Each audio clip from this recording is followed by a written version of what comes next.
Yay Media Group. I was supposed to be a girl too. Like my family, the doctor said it. My mom got her room all ready. It was all pink. They got the girls' clothes. I came out crazy? And they tried to hide it all. They tried to like hide all of that away. But bitch, I still found the dolls and eventually became a doll. Like that's just how it works, girl. I live. Well, the stories I hear about you, honey, how did the ultrasound not see you were a boy? That's the question. They just thought you were a three-legged baby.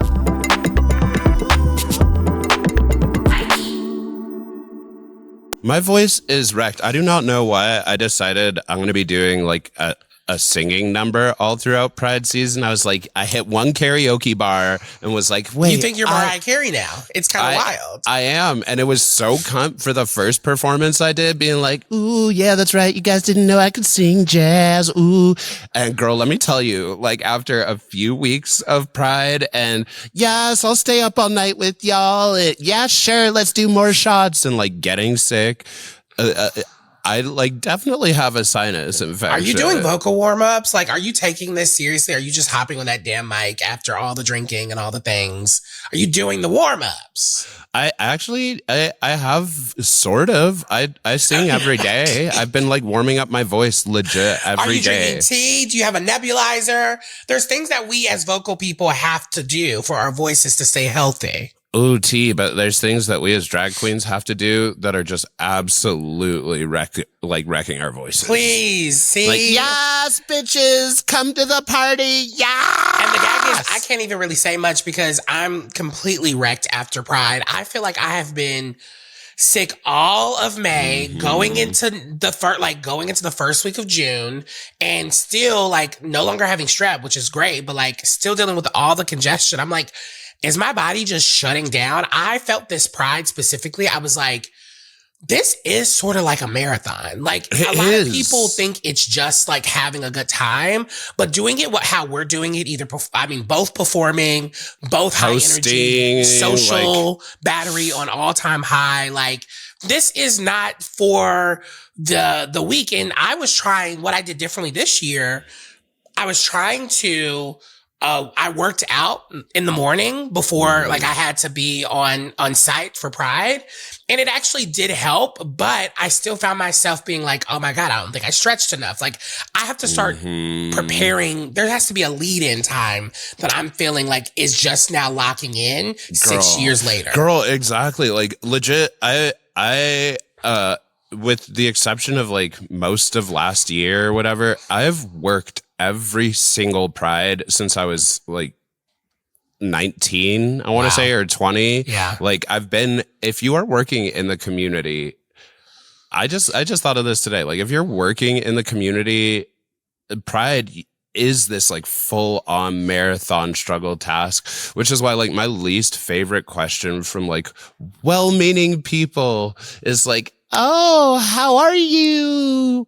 How are you enjoying whatever this city's Pride is? How are you enjoying this event? Because I'm like, if we're good Judy's, girl, I'm going to be like, I'm dead. I haven't slept in 2 days legitimately. Well, where have you been actually? Like what cities have you been so far? If you can remember.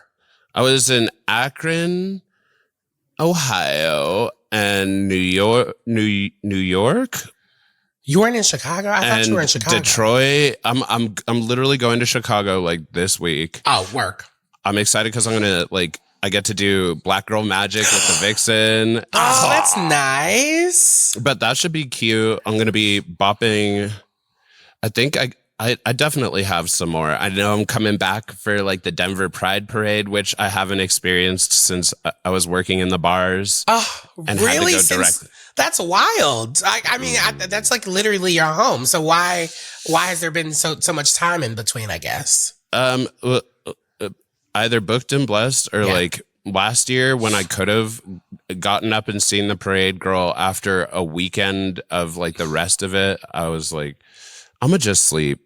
Like that is my pride, is I'm going to take whatever time. Like there was me this weekend. Black Pride, Colorado. I did an event for them yesterday, and there was an event hosted by our Grand Marshal felony misdemeanor, who I'm so proud of. She's like one of my favorite drag queens ever.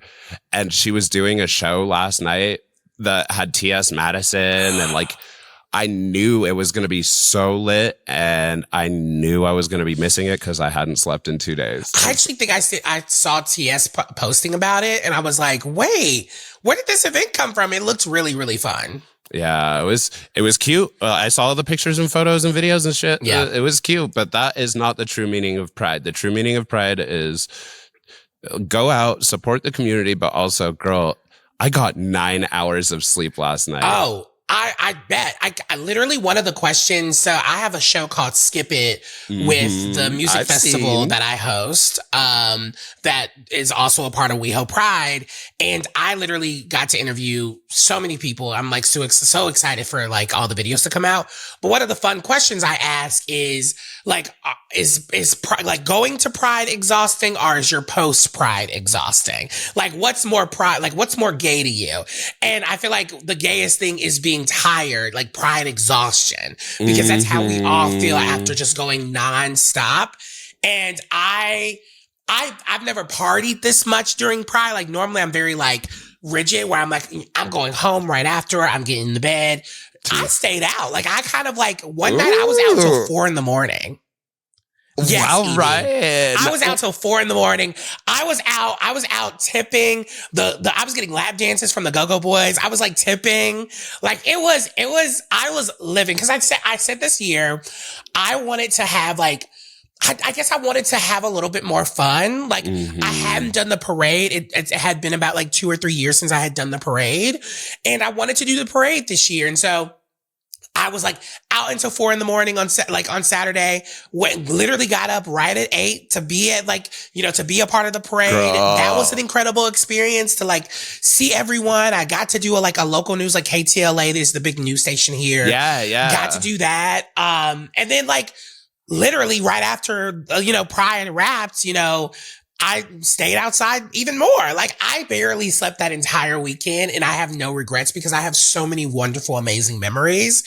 And I'm like, I can just spend the week recovering. And honestly, this is why I sound this way, is because I'm just like, my body's like, bitch, you're 32. Can you please relax? Same, full T, same. Doug and I, we went to like a rave, and I was so proud of us because like there's a thing that happens with couples where when they're together, they like are really good at convincing each other to go home. They're like, oh yeah, this is a fun party, but we should like go home and go to bed because we have a cuddle buddy. Ooh. Yeah. And instead we were out until 8 a.m. the next morning. Doug had to like go in for I think it was like cool sculpting or some shit. So he was like, okay, we're gonna do our shit. We're gonna make it happen. I had to like pack and make sure that I would make my flight for the show I did yesterday for the Black Pride cookout. Like that is the meaning of pride, is carrying. If you are not carrying, then you are not carrying the spirit of our ancestors. Period. Unless you are carrying your ass to bed, and I still respect that. But and I also love that you and something that I've always admired, I've probably said this on the show at some point, but something I always admire about you and Doug, y'all are like, yes, you're married. Yes, you're a couple, but like, I just love how y'all are like each other's best friends. Like, I'm like, it comes off as like, oh, they actually just want to hang out with each other. Like, they don't necessarily need to be fucking or like kissing or doing other things. They're just like friends that like get to hang out. And that's actually so sweet to witness. You got this. Actually, that's a conversation we had right when we got back from Japan, was like, I think I'm like over the part of me that like feels insecure about the way that relationships change. Like, and I think I am in the part of me that is just so thankful that I get to have what I always wanted as a child, which is like a best friend to know you in all these weird ways, and, still love you at the end of it, and also go out to raves with you, but also be the bitch who like has like a meeting at 8 a.m. because we're both adults. It's so hot.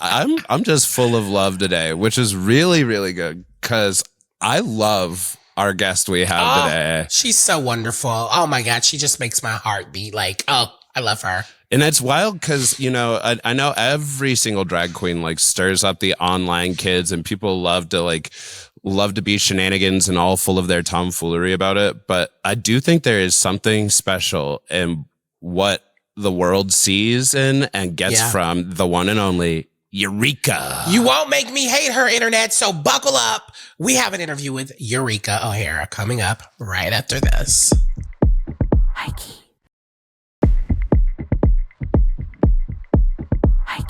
Well, let's actually introduce our guest this week because she is a legend. She is the moment. I mean, the resume speaks for herself. RuPaul's Drag Race season 10. Literally season 9, season 10, All-Stars season 6, Canada's Drag Race, Canada versus the World season 2. We're here. Oh my goodness. So much to talk about with the lovely, the legend, Eureka on Highkey. Welcome to the show, mama. Yeah. Oh my God. Thanks for having me. I just swallowed my gum. I just wanted everyone to know. Okay. When you came on smacking, I was like, this unprofessional bitch. I say, well, I still have my piece in my mouth. Let me take it out too for all of your ears' The fact that you were able to swallow it with no water is iconic. Oh, mama. I'm a big girl. We learn how to swallow quick, honey. No, most definitely. I relate. You either learn how to swallow make from a people young laugh age. or you learn how to swallow, girl. Okay. Eureka, how the hell you been? How's life been going? I feel like, I get to see you randomly, like at a Pride event, or I remember the past couple of years, I was like at an airport. It's always been so lovely to run into you and your energy. And so it's nice to have this moment to check in with you. So like, how are you? That's very nice to hear, you guys. I didn't ask him to say that. He said that on his own, not at gunpoint. I'm great. And I'm such a fan of your all's podcast. Like, I really do love it. That's actually how I ended up being a guest, because I responded in the messaging to your podcast being like, oh my God, I love this podcast. Y'all are doing great. And then they were like, oh, would you want to be on the podcast? And I was like, hell yes. Of course. Also, Yvie, you were my win for your season. I was definitely Yvie stand, honey. I'm pretty sure you said that at a party once. It was wild because like this was like right after I had won, and so everything was overwhelming. I didn't know how to deal with anything, and then went out with like Silky and Vanjie or some shit in WeHo one night, and you came up to us at a party and like cornered us on a balcony, and we're like, yeah, girl, okay, I know the internet is pissed about this one thing that I did, but let me ask y'all here. Also, I want you to know that I was rooting for you the whole time. I'm like, Eureka is a wild ass person. I'm sure I was tore down. Speaking on how I'm doing, I'm actually 423 days sober, so I'm doing really well. Congratulations. Actually, but yes, I'm a party girl at heart, honey. I'm what they call white trash in East Tennessee, honey. I am the trailer park doll when it comes to the bar. I always forget you're from Tennessee. I am also from Tennessee, like raised outside of Nashville, literally Laverne, Tennessee, spent some time in Murfreesboro. You know what I mean? Murfreesboro, girl. Yes, I still got my 615 area code, sis. I still got my 423. Yes, yes, I do. Oh my God, that's actually incredible. Congratulations on your sobriety. I think that's so beautiful. I think how has it changed for you through this process? Like I know it's probably hard when you're first jumping into it and sticking with it, but like, how has it either made you better? How has it changed you? What are your thoughts around it? God, being sober sucks. I hate it. Being sober, I mean, actually, at first it sucks. Also, my bed is really loud. I'm sitting on my bed like a comfy big fat bitch. We can't even hear it. Yeah, you can't hear it squeak. Oh, the headphones are doing it. Thank God. Yeah, they're for you. Yes, little cord phones. Being sober sucks, especially at first. I think now that I've gotten over a year, I feel like I'm a part of the AA club, the Alcoholics Anonymous club. Like, you feel like, oh, you're actually going to stick with it. It feels great now. At first it sucks because you don't know how to like really release or like have fun in a way. Like, you know what I mean? We're trained as a queer culture, but also as a society that like, you know, when you're going through it, girl, let's go out and have a cocktail. You know what I mean? What do we do for fun, honey? We go to the gay bar and we drink, honey, and I drink and I party. That's my MO. Bitch, I'm like, girl, don't just bring me a bottle or a cocktail. Bring me the cocktails, the bags, the boys, all of it, honey. Yeah, Period. well, okay, that's what's weird is I feel like a lot of what like defines us as queer people is that we choose things that seem hedonistic in other people's eyes. Like, like you were given this body. Why don't you just stick with that shit? And you're like, because girl, like, what are these ridiculous rules? I want to do something that feels good for me. Yeah. Like I'm doing this for me. So I do think it's difficult when that line blurs, especially when like the spaces that we're given are really about the bottles, the bags, the boys, the, you know, and that's our next track, honey. The bottles, the bags, the boys. That's kind of cut, actually. It is actually really but it's when you think about it, though, like that line when it thinks to blur, it's like it's literally you enjoying it too much when it starts to impact your everyday life, and it's like, when did that hit for you personally? Like, when did you realize, like, oh, I can't enjoy it in the way that I've been enjoying it. I've always been a party girl. You know, I just grew up around it. I'm German, and then my dad's family's like Irish and Cherokee. So both sides of my family are like naturally partiers, you know, the Cherokee and Irish side is drinkers and smokers, you know, and my mother German, the men there, like the drinking age in Germany, like starts at like 13, I think, or something, or there might not even be one. Oh, wow. So, but also I was around a lot of drugs growing up too. Like, you know, I grew up in government housing. My mother was a single mom. I'm first generation. So she was an immigrant from Germany and raised me and my two sisters. So like, you know, we had a little bit, I had everything I needed. We weren't rich or even middle class. We were definitely struggling, but I had everything I needed. She worked so hard. Fiercest woman I know. But she did love her, you know, things. She loved her release. She had her releases, exactly. I never judged it. I never thought anything of it. So I always was like cool with it and always kind of participated. The pandemic was probably whenever I got really hard on drugs, to be honest. I didn't really have anywhere to go. You're left with your feelings. I got into a social circle where we were like kind of circuity partying, like in private, you know what I mean? Those gay parties. I got really became really obsessed with ketamine, and that was like my first drug love probably. And then I got obsessed with like cocaine later. And then this last relapse, I ended up getting with this guy, and I ended up getting on meth for 3 months. And girl, that was the scariest experience I've ever had. Tough. And I was like, no, bitch. I thought Lilith, and they were trying to recruit me, honey, for the demonic armies. I was going through it. Luckily, I was able to bounce out of it. And I never, I'm trying to think of an appropriate way to say it. I never used needles or anything. So that can take you to another place of psychosis. Yeah. So I was just a smoker, baby, but I loved my 3 months of Pookie was a mess. I love these like different bars though, because I also like every time I'm going to get tested and stuff or get blood drawn, I'm like telling the people who are doing it, like, yeah, you could stick the needle anywhere. My mom was a phlebotomist growing up, so I was her like little practice test dummy. I love needles. Oh, no. Don't ever let me find a needle drug. Don't ever let me do one because my life will be over. Don't do it, trust. Especially that stuff, girl. Being in recovery, I do a lot. I also go to CMA meetings, which is called Crystal Meth Anonymous. And because I think that's what really took me to the dark side. So I relate a lot with the healing of this with those people. Because, you know, I didn't know that ketamine is an amine as well. People don't realize that ketamine's also an upper. Oh, wow. I'm also heavily ADHD. I'm a little like, I have a personality disorder just naturally as a trans person, as a queer person. I think most of us do. Yeah. And obviously like post-traumatics, you know, blah, blah, blah, whatever. So, you know, for me, it was the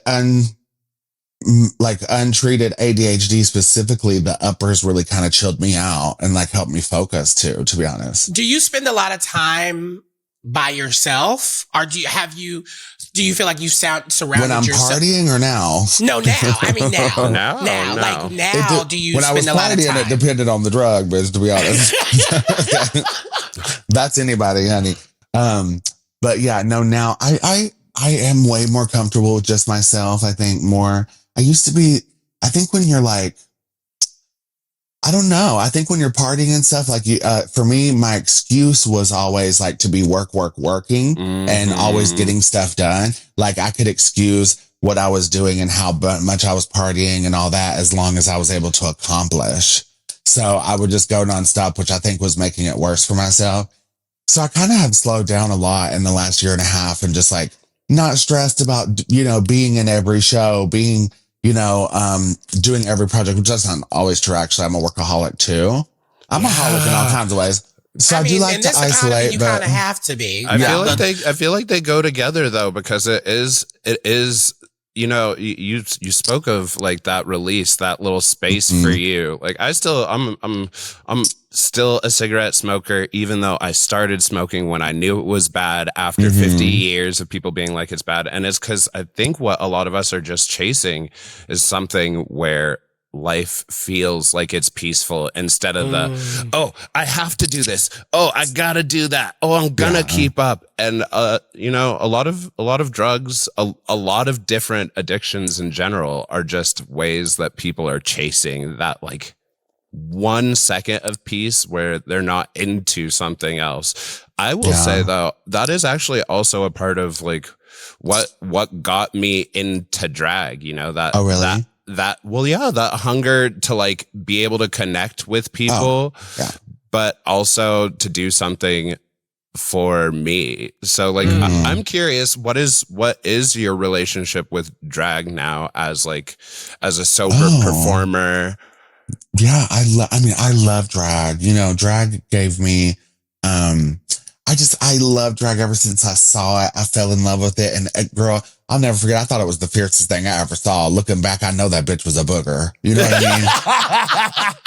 But girl, then, honey, I was like, oh my God, she is gorgeous. She said she must be top tier. She must be the one. Then when you start working at the club, they're like, girl, they all make fun of her. And I you're a child, actually, like, I saw her differently personally, but but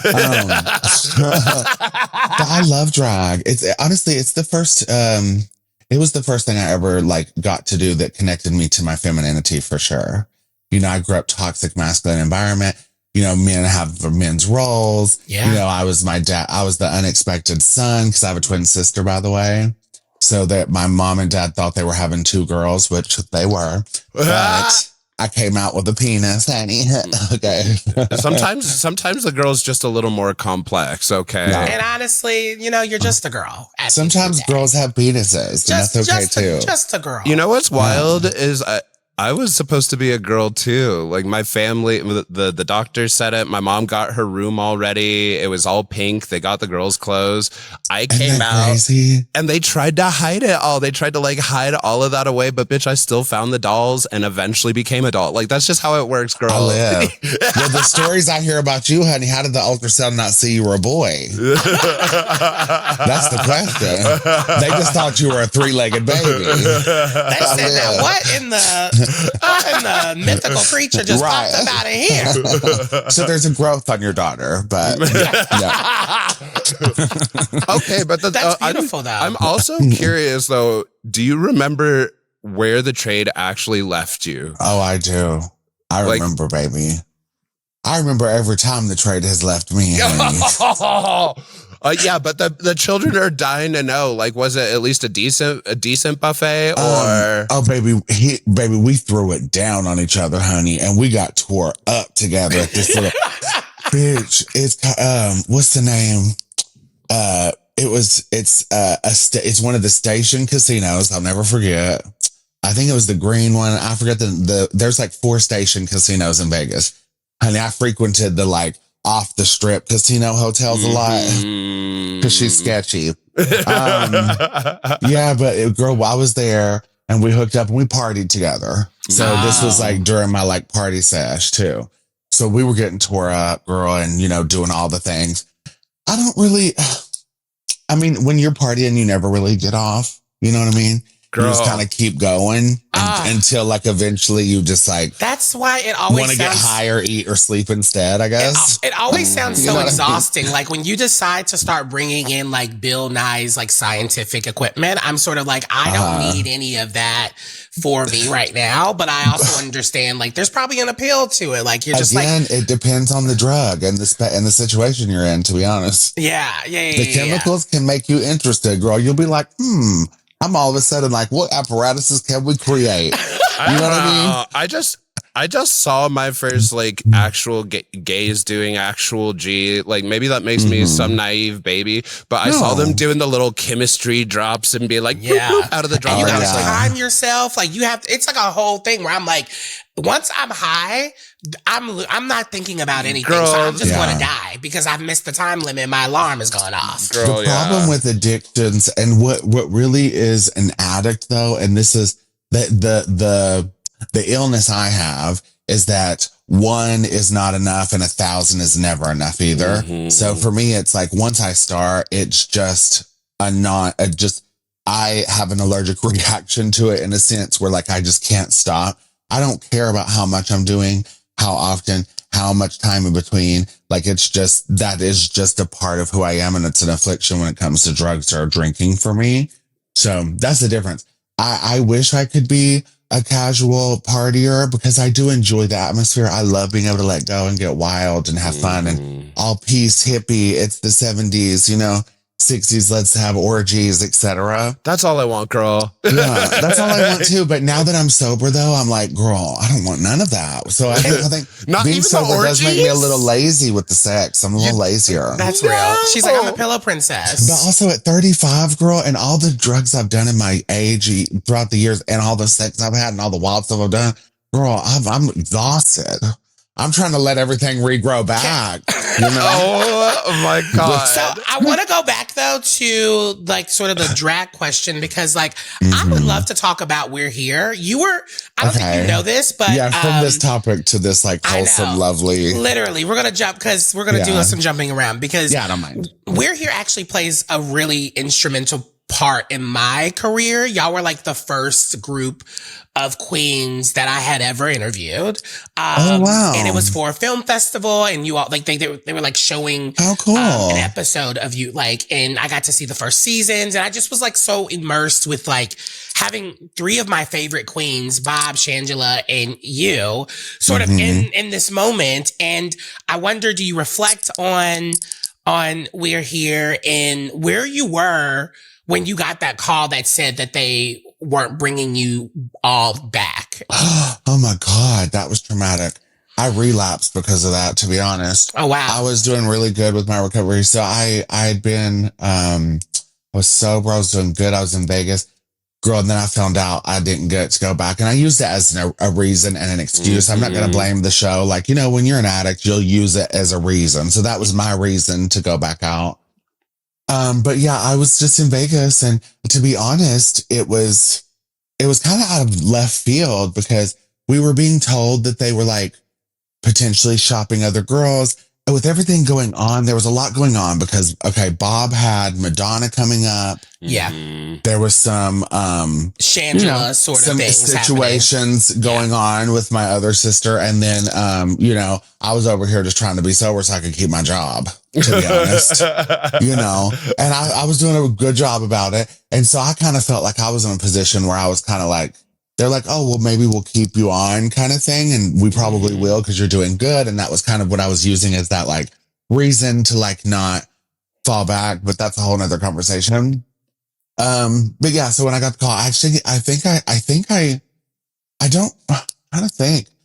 can't remember if I saw the cast release. I think that's when I found out, literally. Really? Yeah, I didn't know. So they were instructed not to tell us, not to let us know they were being vetted. Baby. Like, I literally saw the cast, and then that's when I got the phone call from the executive producers. Was the day they released the cast. Highkey.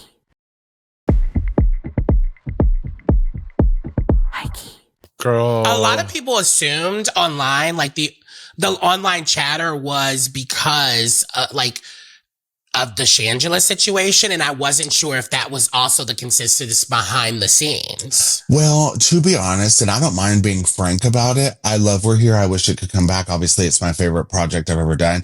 It's a passion project, and I always wanted to do a project like that, being from a small town. That's why I was so good at it, etc. Yeah, you are. I'm not afraid of talking about my experiences and guiding people through theirs. I did it my whole life growing up with a toxic family. Just to get that little mouthful out. Just like, hey. But, yeah, I mean, to be honest, what I was told ultimately was the reason I wasn't being kept on was because the network did feel like just replacing one girl would bring way too much of a spotlight to the situation. And they didn't want to, one, make it worse for Shangela and whatever that situation was, because no one really knew what was going on with it. And then two, not tarnish the image of the show as well, because they thought it would create an even bigger spotlight. Not just in the queer community, but like mainstream. You know what I mean? Well, y'all had just won a Pulitzer? Peabody. Yeah, a Peabody. That's what it is. Yes, y'all just won Peabody. They felt the network, because HBO got bought out by Discovery. This was literally just a couple months after Discovery took over HBO. So with the new network, they decided it was just easier and cleaner with everything that was getting switched around and moved over to just switch out the cast altogether. But also because the budget was cut so exponentially as well. Like our contracts would have taken half the budget that they were actually allotted for that fourth season. Because by the fourth season, like we would have made more than the third season. You know what I mean? Yeah. So our original contracts like gave us a little bit more every season, because we didn't get paid residuals or anything as producers or hosts. We were just contracts like they are with Drag Race. You get paid a certain amount per episode and that's it. Yeah. You know what I mean? So the fees were cute per episode because it was a buyout versus, you know, getting residuals. Yeah. So it also makes it easier, cleaner, more efficient for them to. For them, but sucks for us actually. I mean, then, you know, you just make the money one time, even though the show makes money forever. Absolutely. So that's why scripted is so much more lucrative than reality television, unless you can get an executive producer credit. We were consulting producers, but not executive. Executive producers get residuals. Oh, well, thank you for just teaching me about literally probably everything I'll need to know for my future. No, for real. It's good to know. I know. I have a degree in radio, TV, and film from East Tennessee State University. Really? So this is what I always wanted to do, was work in TV and film. So are you kidding me? Okay, when you were going for that degree, what was your dream? Did you have like a vision of what you wanted to be doing? Yeah, I mean, my vision was to be like a big gay Chris Farley. To be honest, that was like my dream. Yeah. Because that was my idol growing up. And so I always wanted to act. I always wanted to be in, you know, some kind of entertainment, you know, comedy, big personality wise. And it just so happens that now I want to be the big trans Chris Farley, honey. She's Christina Farley. We need a Christina Farley, honey. I live for that being a drag name, Christina Farley. Christina Farley is kind of obsessed with that. If we don't make a fat drag queen Christina Farley immediately, I'm upset. But that show literally changed lives. Like, I mean, like, it was so beautiful to watch. Yeah, it was just so beautiful to watch, and seeing how you all went into these spaces, risk your own selves, your bodies, like, to all this political noise. Like, it was such a time that I'm so grateful for, because We're Here was literally at the top of my list. I was like, I am obsessed with this show. It got me crying every 5 seconds, because it was also comparative to like a Queer Eye, but Queer Eye for me just never registered. Like, I felt like that was like, it was like sort of. It was a little too heteronormative too. Yeah, it was like, oh, we're gonna make it flashy, stereotypical gay men, so that straight people still can laugh at it. Well, and also your stakes were higher. What I would like to give We're Here credit for it is, you know, obviously all of these things are still reality television. They're all still there at the end of the day to make a TV show, even if we're really trying to do some good through them. Mhm. But I do think it hits a little bit harder to specifically go into these small towns, into these spaces where people do not have the luxury to like walk around and look like we do. Yeah. where No. that actually is something, and it's not even just about like being queer necessarily. It's just like there is a way of life, there's what you do, and so being born queer there is extra. Yeah, it was heavy. Working with the children were very, and I call them children just because they're my drag children. They're obviously not kids, but working with them could get very heavy at times, you know, and I took a lot of my heart and gave it to them, but they also gave so much back to me. But at the same time, like it was so impressive to watch the reality unfold in front of your eyes. It was a lot of pressure, I'm not going to lie, as a host, as a drag queen, like it was kind of crazy because I think that's kind of what started my reliance on substances, to be honest, because the more successful it got and the more responsibility I kind of got, it was like I kind of needed something to like still make me feel confident sometimes, or at least I used it as a reason. You know what I mean? That's really the truth. Yeah, the reasons we seek. The reasons we seek, exactly.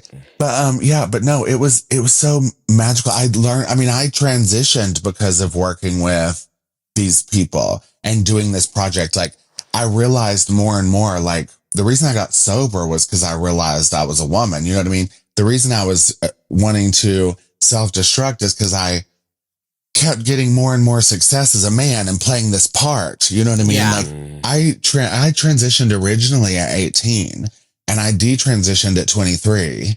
And because I had a lot of really horrible things happen. And to be honest, the truth is I also detransitioned because I was like, I felt like I could get on RuPaul's Drag Race if I was a dude. I swear. I don't really talk about that much because I don't blame the show. I blame myself. Yeah. I got a call back once from the show. And then I auditioned another year or two other years. I think I got on the fourth time auditioned. But anyway, I realized like, because I was losing opportunities in my life, I was dealing with like a lot of essay issues, you know, and some work issues. I couldn't keep a job, like, because I was trans, and that's what kept hurting me. Like, I was amazing at my call center work. I was a supervisor there, ended up getting fired because the name thing, I couldn't get my name changed because Tennessee laws were different then. I was dealing with the essay stuff. So I just realized one day, because my trans auntie, my drag mother's best friend, she passed away, and we think she was unalived. But it was just a really bad funeral. Like, we showed up, and her family, she was the kind of girl that had the seal, everything. You know, she was a working girl, honey. Yeah. She was a parking lot working diva, mama. Okay. Queen. And we showed up, and her head was shaved, and she was in a suit. You know what I mean? And it was just so traumatizing to my little spirit. And then, so I called my drag/trans mother and was like, Mother, I need you to cut my hair. And I threw all my girl clothes away, bought boy clothes, deleted everything trans on social media, everything, started making boy photos, took photo shoots as a boy, everything, and started just filming content with my classmates. And I got lab hours for us to film my video. Baby, I was strategic. I was like, I feel like if I also credit the college and my students, and I look like this preppy, like blonde, big, like ex-football player boy, because I did play football in high school. Baby, I played my mother tucking part, and I got on the show. So Drag Race for you, blessing or curse? I mean, there were blessing for sure. Yeah. I thought about it for a second. There's no way is it complicated for you? There's no way I could call it a curse. It's raised me ultimately, but it's also given me opportunities that I would have never had. I come from, like I said, my mother was first generation. You know, my father, he just got out of prison. He's been there for 16 years. You know what I mean? Like I don't come from an established family. So I was really on my own in Tennessee. And so to get this opportunity, as soon as I was able, bitch, I got a U-Haul and drove across country to get to LA. Yeah. You know, and I've been able to learn so much about the world and travel and culture and about society and about diversity and about who I am and the kind of person I can be, not fully. Obviously, at this age and where I'm at now, I'm no longer a product of my environment, for from when I was raised. I'm now a product of who I choose to be. Yes. And, you know, I would not be able to be that today if I wouldn't have been granted the opportunity of Drag Race. That's just the truth. Yeah. Yeah. That's beautiful. God damn, girl. Like, you are on here just spitting the deepest of pride messages. And before this, I was like, I'm so ready for this shit to be over. I never want to see another queer person again. I don't blame you. No, you regassed me up, girl. Oh, sis, that makes me so happy because you feel me. You know what I mean? I think we feel each other as artists. So that's awesome. So I was nervous before I came on. I figured you would be. I literally said that before you got on. I was like, I know Eureka has like anxiety and like knows this show. And I just appreciate you for always just showing up vulnerably and like yourself always. And I think that's I wasn't nervous about like what you all would ask or how the experience would be. But I just like, because I do live for Yvie and I love you. Obviously, and I love the podcast and I want to show up correctly too.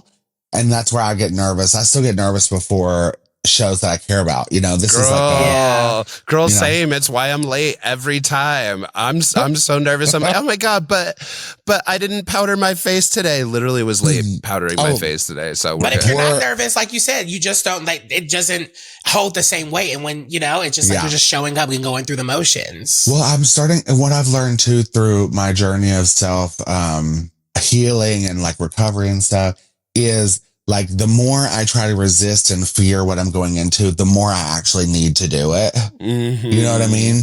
And that's so annoying because I love avoiding and I love isolating and I love, I was even, is it Jaylian? Is that her name? Who? Oh, Juliana. Thank you. Juliana, yes. Juliana, yes. because I left my headphones, I left on an airplane. My computer's at my friend's house. Girl, so I was like, girl, I just don't, can y'all reschedule me? Because I don't have this and this. And she was like, we're filming our last couple episodes. I was like, well, if I can't reschedule, I'm definitely coming. So it was just, I was trying to find any reason, right? And it's like, no, just show up. That's what I'm trying to do right now. Look how good this episode has been. You have shown up. I'm so obsessed with you. And it don't matter if I have cords hanging out of my ears. I'm a Virgo, so I'm a perfectionist. But it's also fine.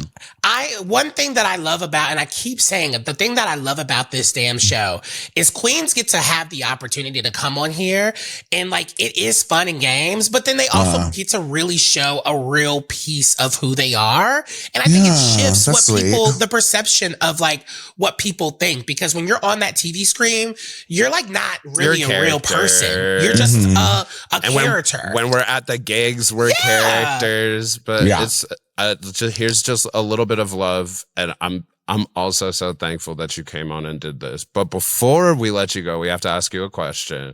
Ryan, do you want to ask it? Oh my God, you have to ask it. Okay, well then, Eureka, at this moment in time, in your heart and soul and on your mind, what are you Highkey about? Highkey? Yeah. Divine. I'm honestly Divine and books. I'm Highkey about Divine and books. Highkey's excited, right? Yeah. What's you're really into? You can be Highkey Noah. You can be Highkey excited. You can be Highkey anything. You know what? Honestly, I'm Highkey trans, and I'm Highkey Cabbage Patch doll. Like I'm not the Barbie doll, Mama. I'm giving you Cabbage Patch doll. Yes. I'm Highkey, a 6'3", 375-pound trans woman that has a deep, loud voice that has to squeeze into her seat on the airplane, baby, that always needs a seatbelt extender, and I still pump with my little poof. Girl, I got 13 hairs, so I add these bundles. Pussy, yes. So I think I'm just high-key loving my big-ass trans self, and not because, I'm trying to not push myself to, like, hold such a I don't know what I'm trying to say. Like a be standard so hard on or myself. some shit? Yeah, standards. Yes. The whole trans standards. Like, girl, I don't want facial feminization. I do not want to look like a Bratz doll. That's for y'all. Baby, let me stay strawberry shortcake, bitch. Let me give you Boss Baby with lipstick on, Mama. I'm here for it. Eureka, I love you so much. Eureka, you're everything. You're so everything. And I hope you come back on the show anytime you want to. Just know we love you. We love you always. And when we're back, we'll have our high keys right after this. Highkey.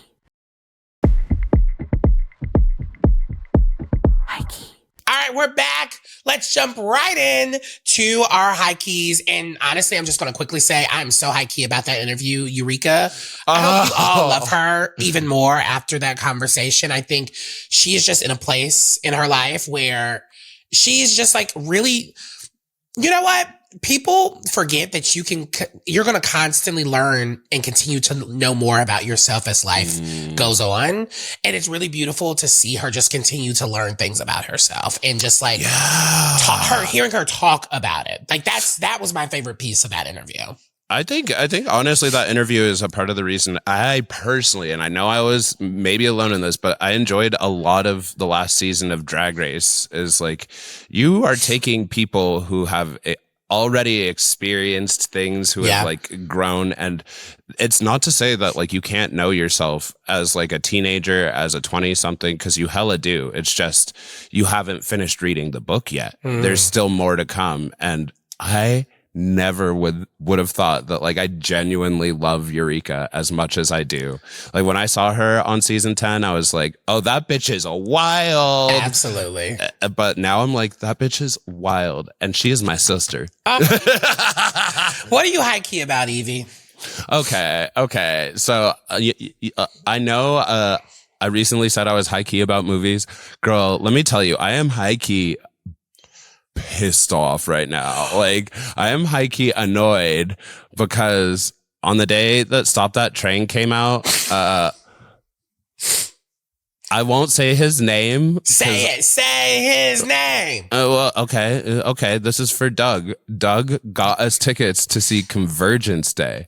Girl, I like that literally, and Is that the Steven Spielberg movie? Girl, I do want to see it. I'm actually quite excited to see it. Okay. But Overstop That Train is crazy. Like Overstop That Train in the middle of Pride Month when I've explicitly been saying online to his face, to the world, like, ooh, I'm so excited about Stop That Train. Homophobic? That's how I felt. And for like, sure. I zipped it all in because I was like, you know what? You do not need to be toxic, even though now I'm airing all of my shit out to the people. I don't know, Doug, you got to take these lashings. But that's the thing is, I'm not even pissed at him. I am pissed at that movie. It was so bad. And I'm pissed that like none of the critics were willing to stop sucking like Steven Spielberg's dick enough to just like say that it was so bad. No. Girl, you can go. You should go. But I'm an AMC A-lister, so it's like for free if I go. You know. But that's the thing is, you should go and you should get like real high beforehand, because I swear to God, that movie just. I haven't experienced art so outdated. Like it felt like it should have been from 20 years ago. Really? There was like corny spy thriller bullshit. The whole premise that it was about like the day that everybody gets to know that aliens exist or whatever. Yeah. It's not actually the thing. Okay. Don't say anything else. I want to see it. I won't say anything else. I'll say, is it Emily Blunt or is that Yes, Emily Blunt's in it. Yes. Yeah. She was fantastic. Loved her character. It was hilarious. Watching her, girl, I'm just like so mad that somebody thought that movie was at all important in this day and age. But that's my tea. What are you high-key about? Fuck! Oh my God, I was so excited to see it because I also felt it was actually wildly homophobic that Stop That Train and this movie was coming out in the same weekend. I was like, who on the film team of Stop That Train thought that was actually a good idea to have? Because I mean, I guess it's counter programming, but like also, bitch, what? But also, that's a big beast to be fighting. Yeah, like Steven Spielberg new alien movie, like that's wild. Even though I will say I am so high key about Stop That Train. I did a pop culture happy hour review over that film. I just, spoiler alert, I'm obsessed with it. I think it's so funny. And so I can't wait for everyone to see it. But to be honest, I'm actually really high key about our next guest next week.